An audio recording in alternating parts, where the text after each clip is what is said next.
Ty jsi na mě hodná, ty mě máš moc ráda. Ty jsi moje nejcennější, ty jsi moje máma. Takže mami, jo, vzpomínáš na to, když jsem chodil do školy. Dělal jsem problémy, dělal jsem zle, dělal jsem všechno podle sebe, všechno opačně. Ty jsi do ředitelny chodila, mé problémy řešila. Byl jsem neohleduplnej, furt si jenom brečela. Ty jsi to nezasloužila, ty jsi jiná, ty nejsi obyčejná, ty jsi výjimečná. A já pořád nepřestal, průsery jsem stále dělal. Trojky, dvojky, schování, zdi posprejovaný, okna rozbitý. Ale to je už jinak, jsem teď normální.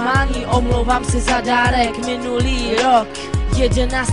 března, venku celkem teplo. Dělám blbosti ve škole, potom utíkám po chodbě směrem ven, jsem kretén. Ale už se to stalo, prostě sklo se rozbilo. Tepnu nervy a šlachu na ruce přeřízlo. Jo, ty jsi na mě hodná, ty mě máš moc ráda. Ty jsi moje nejcennější, ty jsi moje máma. Ty jsi mě porodila, ty jsi mi život dala. Na mě hodná, ty mě máš moc ráda. Ty jsi moje nejcennější, ty jsi moje máma. Ty jsi mě porodila, ty jsi mi život dala. 11. března, datum tvého narození, taky datum mého úrazu. Na ten den nezapomenu, krev tepná, přeřízlá a spousta zmatků.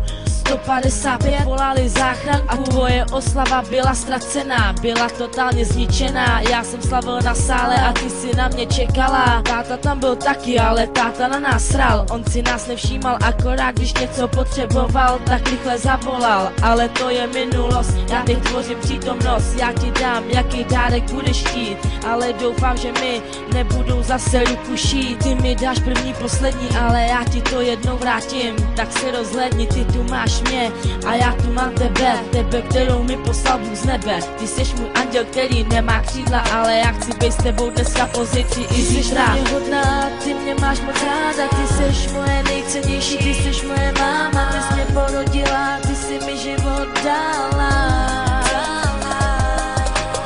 Ty jsi na mě hodná, ty mě máš moc ráda. Ty jsi moje nejcennější, ty jsi moje máma. Ty jsi mě porodila, ty jsi mi život dala.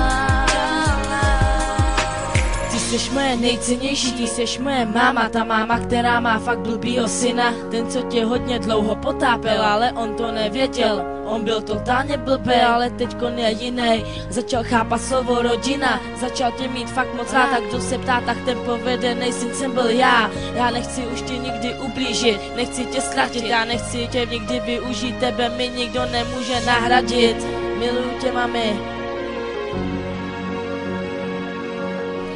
Ty jsi moje nejcennější, ty jsi moje máma.